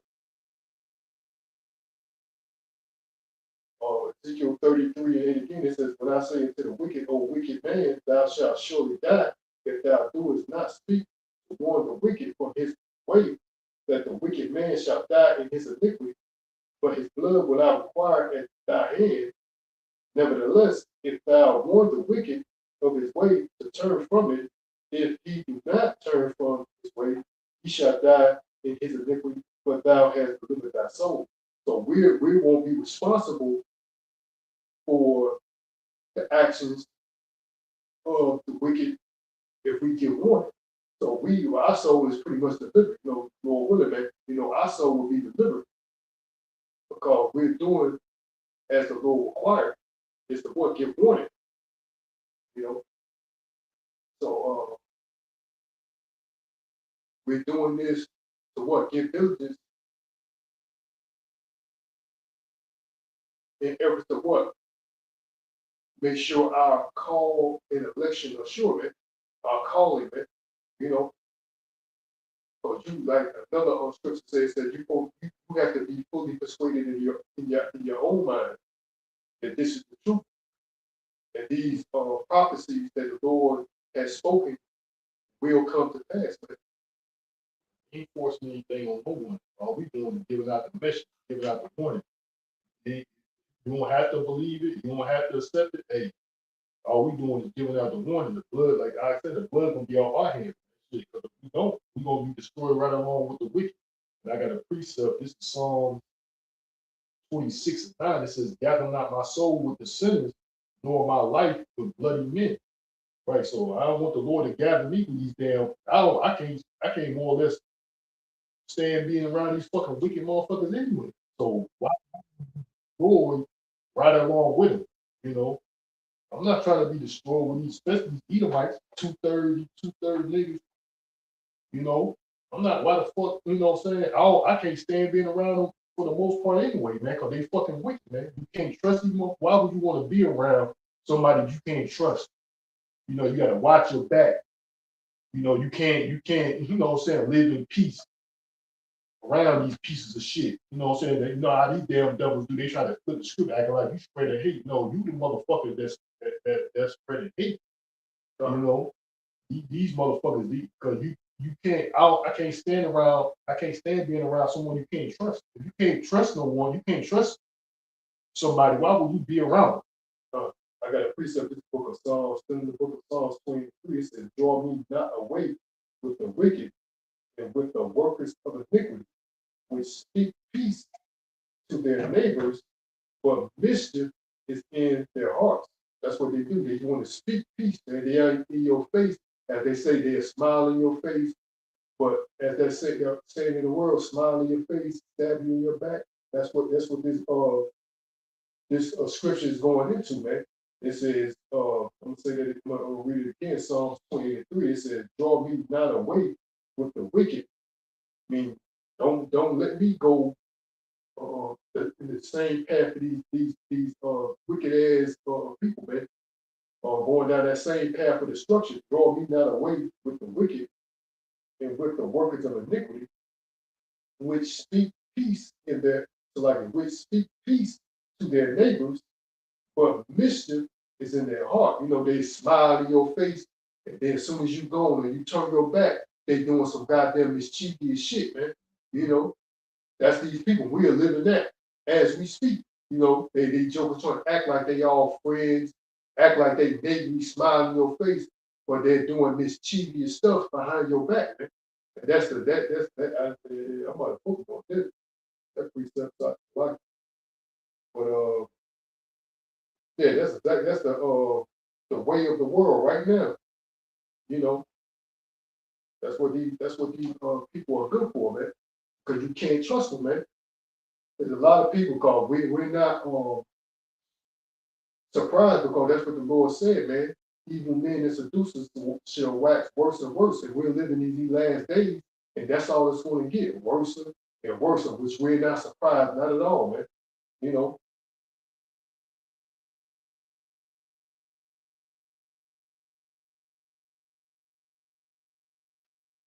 There's another precept, Psalms 26. I think we read the Psalm 26, right? Yeah, Psalms chapter 26, verse 9. Right down. And I'm gonna jump up to 4. It says, Psalm 26, 4, it says, I have not sat with vain persons. So like I have not sat with vain persons, neither will I go in with disassemblers. You know what I'm saying? These people are vain, man. They're doing things in vain, man. So the actions of these people don't amount to nothing, man, because the majority of them, if you're not in this truth, man, everybody else is of this world, man, which their ambitions, their aspirations, their hopes for this society is vain, man. But we know through the spirit and power of Yahweh Shai, they think that this place is going to continue. We know the hours of the sands in the hourglass for this Babylon, the great AK American existence is dwindling, man. You know, so this place time is running out. They got philosophers. That's why you know it's the end, because they got everybody studying everything. Like there's even people that study history, philosophers, all these other economic people that study the economy, and etc. Historians. These people know from other other dynasties. Because not too long, Babylon the Great. That's why when I think that's when Trump. No, I think it's his birthday. If I'm mistaken, but they haven't too long ago celebrated their 250 year of existence, man. And that's like the year most empires lived up until until they collapsed, man. You know what I'm saying? Expiration date. Most kingdoms expired around that marker, 250-year marker. Kingdoms expired, right? And that's why this damn scientist is he looked like a Moabite. He was basically saying that. He was like, yeah, kingdoms, it's a living organism, and it's a cycle of life. Living organisms are meant to die. You know what I'm saying? So he's more or less talking about That's what this reign of Esau or America has an expiration date. It's more or less it's the cycle of life. Basically, he says it's a living organism, and every living organism has a death cycle. You know, so we are at that mark of that 250 years. You know, and then you look at the research. Normally, that's around the time of the expiration of many kingdoms had expired around that marker, man, the 250-year marker, man, right? So, like you were saying before about these people are vain, and this is the book of Habakkuk chapter 2 and 13. It says, behold, is it not of the Lord Yahweh of hosts that the people shall labor in the very fire, and the people shall weary themselves for the very vanity? So that's what these people doing in America, man. They laboring for the very fire. They wearying themselves for the very vanity, man. Like that, your hopes and dreams in this place is vain, man. You're laboring I think it's the precept. You're laboring and putting all your hopes and dreams in this place, for it only just to be devoured by fire, man. So that's what the Lord's saying, man. That's what these people think this place is going to continue forever. All they want to do is trust in America, thinking, nah, man, you're laboring for the very fight. Let me see if we get another translation. And while you get that, I want to point out, just like the I was saying, that he said, I said I can't recall exactly what he said you hate these people. He was saying something about these wicked ass people, like you can't be around them. I can't stand to be around them. If you want to be around them, why would I want to be destroyed with somebody I don't want to be around? So I can't trust them. So I'm gonna go to the book of Psalms 26 again. I'm gonna read from 4 again. It says, I have not sat, so like in Psalms 26 and 4 says, I have not sat with vain persons, neither will I go in with this assembly. I have hated the congregation of the evildoers, and I will not sit with the wicked, man. Exactly, man. When you hate the congregation, meaning what? When you congregate, that means what? You going around trying to mingle with these people, man. Congregate, you know what I mean? Let's go congregate, gathering with these people, man. That was I hate the congregation of evildoers, man. And that's the mentality of a lot of these people, man. Their motherfuckers are wicked, man. They're evildoers. We hate being around these motherfuckers, man. That equates to somebody that you trust because they're wicked, man. They're evil, And the mentality of these people, man, that's like that. And that's what it is. You try to, and it's bad. And this is speaking from self-testimony. I can attest to myself, and I can attest to him. But these people, man, they're not even satisfied that you live on the street. These people are not even satisfied or give you the self-respect of what you leaving them alone. They don't like that. They want to interact with you. So if you're not interacting with them, that's a problem, man. You can't even live there in peace. Like, man, okay, you live here, I live here. I'm gonna do me, you do you. That's not enough for these people, man. They act as though that you have to interact with. You have to have some type of relationship with them. Just because we may live on the same street, or we may live across the street, or even beside, or whatever. You got some of these people act like that you have to have some bond or interaction with them. That's not even enough for them, man. What that is being busybody. They just want to be in your business so they can run their mouth or jeopardize, sabotage what you got going on. That's all it is, because they commit acts of wickedness. So basically that's all it is. These motherfuckers are busybodies in other men's matters, man. That's wicked, and that's all they want to do is be in your business to run their mouth about it, sabotage it, or things like that, man. Hate on it. So they act like, I know what he's doing. I know what he got going on. So they can fucking talk about it, gossip about it, or try to sabotage it, man. That's the whole reason why these devils trying to act like they want to interact with you. You know, that's basically what it is, man. But I want to go to that precept in Habakkuk chapter 2 and 13, right? Out the Amplified, it says, "Is it not indeed from the Lord Yahweh of hosts that people's labor only for the fire that will destroy their work? The nations grow weary for nothing. That is, things which have no lasting value, man." So that's what these people is. They're laboring for the fire that will destroy their work, man.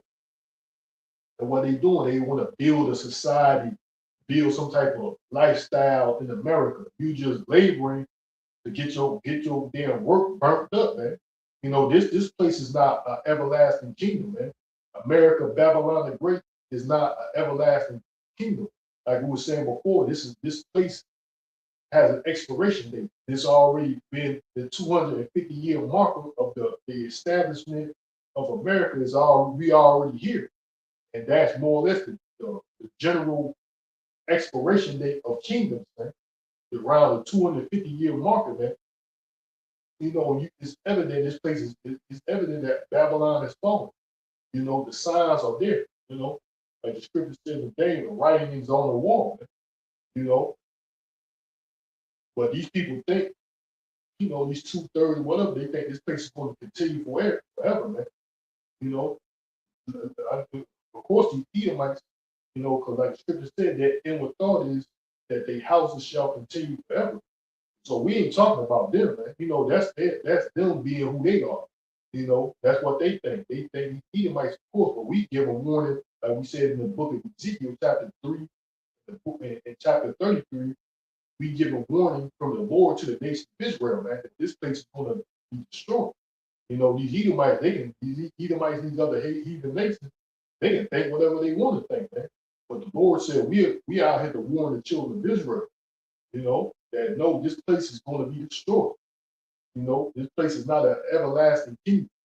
It's not perpetual, right?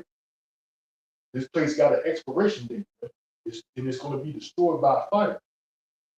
Right? But these people, they think, oh, they want to get their little 9-to-5 job, 401k, and savings plans, and you know, and continue on in their little life like nothing's going on. You see all type of madness and goddamn and fucking crises that you should and events that you should be concerned about all throughout the world, man. Sicknesses, wars, food shortages, prices going up. Not even the food shortage, the food is being engineered to be fake. You know what I'm saying? All type of shit, all type of madness going on. That you would think that because I've been thinking this for a long time. I've been conscious of this for decades now. That there's people that see. I'm not saying I'm the only one, but I'm just saying in general. There's people on social media now, and these younger generation, younger people, younger than me, saying that they're thinking twice, or why would they feel because the way the society is being currently ran in the direction it's going. Why would I feel comfortable bringing a child into a world like this? Because you know people are waking up, especially to see how Babylon the Great, aka America, really is, man. These people have been deceived, man. You know, you think this place is built for your prosperity. You think, especially these Negroes, you think this place is built for your interest. It's not, man. You know, this place is not built to pretty much benefit you. This place was built so the Edomites can benefit from you. You know what I'm saying? And you people think it's vice versa, and you think these devils have your best interest at heart because all you gotta do is join a political party and then everything's gonna be all right, man. No, man. These devils are they're deceivers, man. You know, but I'm gonna continue on in Psalm 26, and I'm gonna jump down to 8. And it says, Lord, why I have loved the habitation of thy house in the place where thy honor dwelleth. Gather not my soul with sinners, nor my life with bloody men. So we don't want gathering our soul, meaning that we don't want to be part of these damn wicked ass motherfuckers, man. These bloody men, these fucking sinners, man. We don't want to gather our soul, meaning that we're in that same lump sum with these goddamn heathens, man. With these goddamn pretty much wicked people, man. We don't want to be saw Edom, the other nation, 2/3 dead. You know, like I said, we don't stand to be with these people as it is. Why would I want the Lord? You know, hope the Lord. Why would I, try to be destroyed right along with them? You know, I'm doing everything I can through the spirit of Yahweh Bashim Shai to not be destroyed, man. I'm not trying to be destroyed with these damn wicked ass motherfuckers. You know, so I don't want to. You can't. I don't want to be around them anyway. You know, because they're untrustworthy, man. They ain't got even your current commander in chief. Trump was talking about. He was talking about the Democrats talking about them. The trend. They talking about who won't. I forgot what he said about these Democrats are pro transforming your children into the opposite sex and shit. He said, who want that, man? So like I was saying, who want to bring a child? Even he pointed out, who want to bring a child into a world like this, man? You know, this bunch of confusion. Boy, goddamn, you got fucking goddamn weirdos in kindergarten teaching your cross dressing. Yeah. You know, teaching elementary school kids, hoping that they grow up to act like, because that's what it is. You can mold a child's mind or put an impression on a child. That's what it is while they're young. To ever to act like by presenting this to a child at an early age, they'll be conditioned to accept that's how the world is. That's normal. Because like my preschool teacher was a fucking goddamn a fucking weirdo. You know, that's I'm gonna put it like that, man. But you can't say certain things, which is true, man. You wicked ass goddamn motherfuckers, man. And they know, people at their public school system or whatever their school system, it could be private, know that that's what this person is. That's not a real fucking woman. You can obviously fucking tell it's a motherfucker in a costume. You know what I'm saying? Having a weirdo teach your kids, man. You don't know what the hell they be doing. Probably damn doing all types of abominations, touch your kids. You don't know, man. You know, or they don't know, or they're at an age that they're not aware of what's what. You know, I'm gonna continue on in Psalm 26 and 9 again. It says, "Gather not my soul with the sinners, nor my life with the bloody men, in whose hands is mischief, and their right hands is full of bribes. But as for me, I will walk in my integrity, redeem me, and be merciful unto me. My foot standeth at an eating place.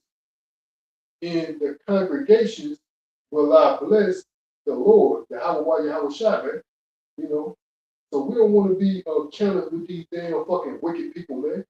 You know, we hope the Lord, just like this is the Psalm of David, this is the prayer of David, that the Lord what? Redeem me and be merciful unto me, man. Show us mercy, man. We hope we hope the Lord show us mercy, man. You know. Yeah, I got that. I got that video of what Trump was saying. Like, even he recognizing this shit, man. It's like these motherfuckers are. I'm gonna just let it play, man.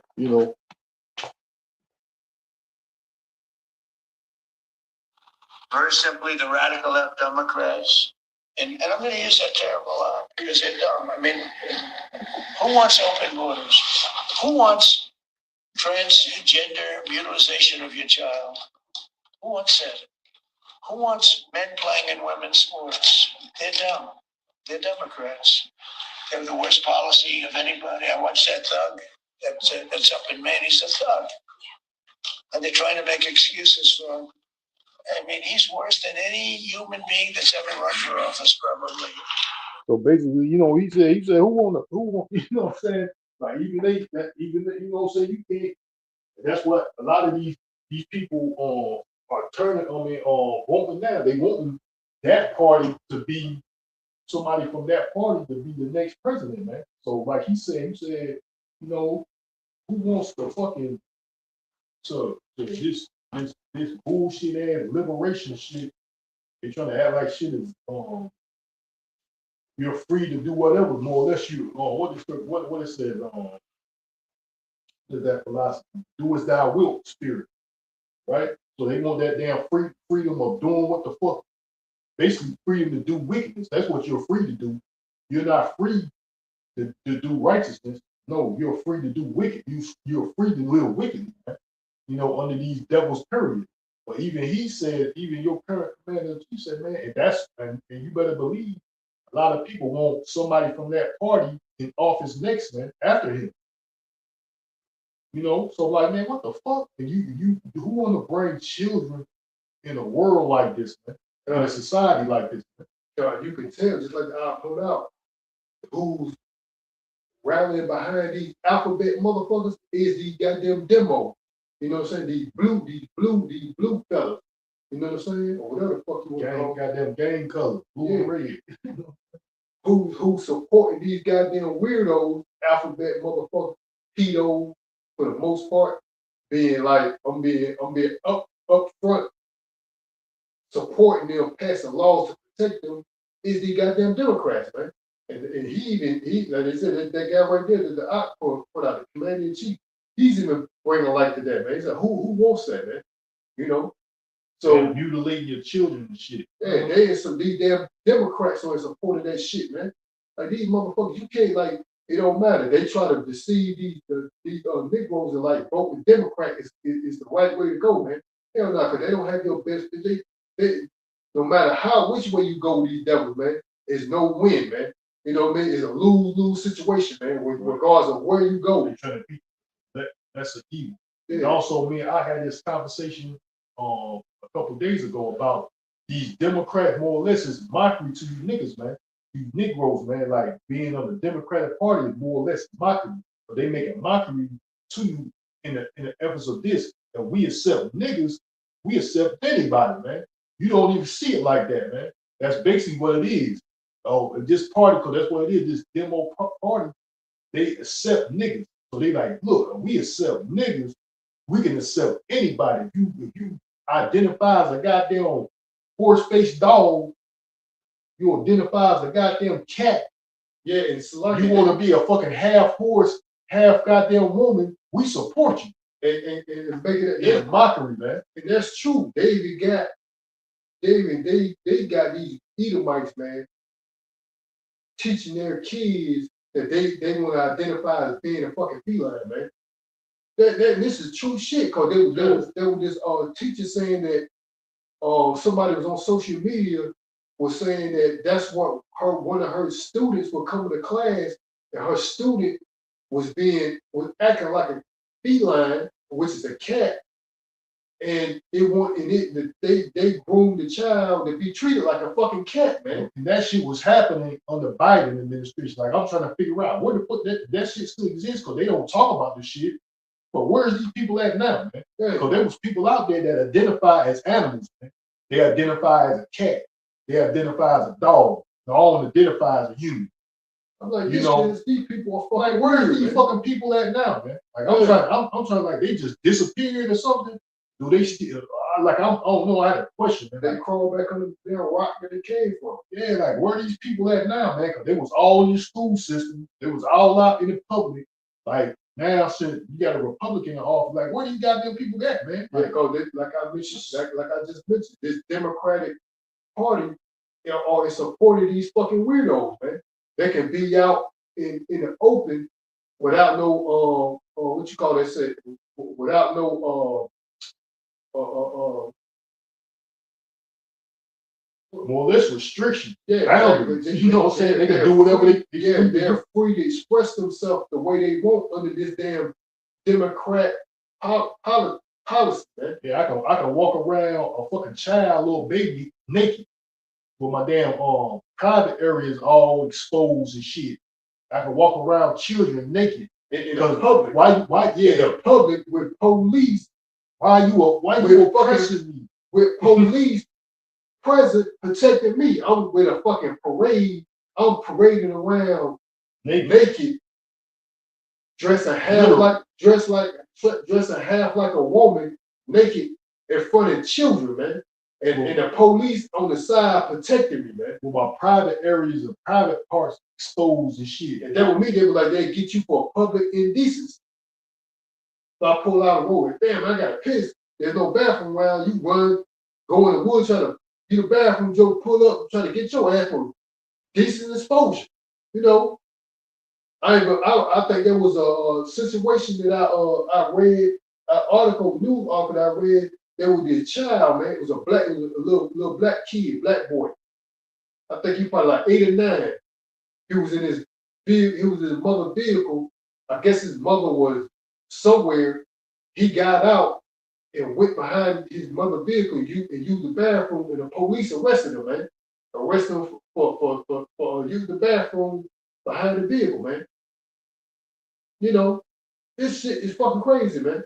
And that's a child, but like I said, there's plenty instances you will see these jokers be handcuffing black kids, man. Literally got them in handcuffs and shit. Like they're a fucking threat. Child can't do it. Child is defensive. And basically can't ward off, can't defend themselves against no grown adult. They don't have the ability. Even if they do, which children do tend to what? Act up. It's just part of life. You know, they still can't ward off a fucking grown adult, meaning they can't defend themselves against no grown adult, regardless how, if a child has an episode, as they call it, man. They can't fight off a grown adult, man. Only thing they can do is cry, for the most part, man. But yet you got kids like that age, they be handcuffing and shit. Put them in handcuffs like they a fucking threat. You know? But that's how these devils look at you, man. I'm like, this shit is crazy, man. And like there was an incident, I don't know if it was in Mississippi. They said that allegedly, I don't know if it's true or not, but allegedly there were this black couple, that was accused of stealing diapers. Now come on, that's diapers, man. Even if they was, yeah, think about it. That's diapers. Mississippi, yeah, I can believe it. Diapers with a kid and the police shot up the car and killed the kid in the car with fucking diapers, man. Come on, man. Diapers, man. Yeah, like that right there lets you know these devils don't even fuck about your ass, man. Killing somebody over some fucking diapers. And I would tell you would look at like, man, even though that is wrong, you'll think about like, man, they just didn't have the money. You know what I mean? They had the money. Fucking diapers, man, what the fuck? Shit is fucking diapers, man. You know, and they up here killed their kid. Now their kid, I don't know if the kid was killed or he was shot or something. They killed a little. Oh, now the kid dead over some fucking diapers, man. This shit is crazy, man.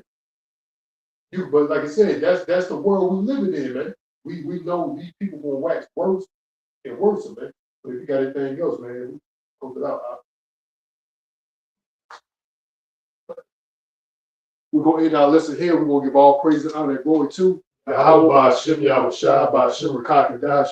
This is your Akim, the brother about the Lord willing. We'll be back to feed the flock again. Next time, Shalom, Barak Thorn, and the Ball. Shalom.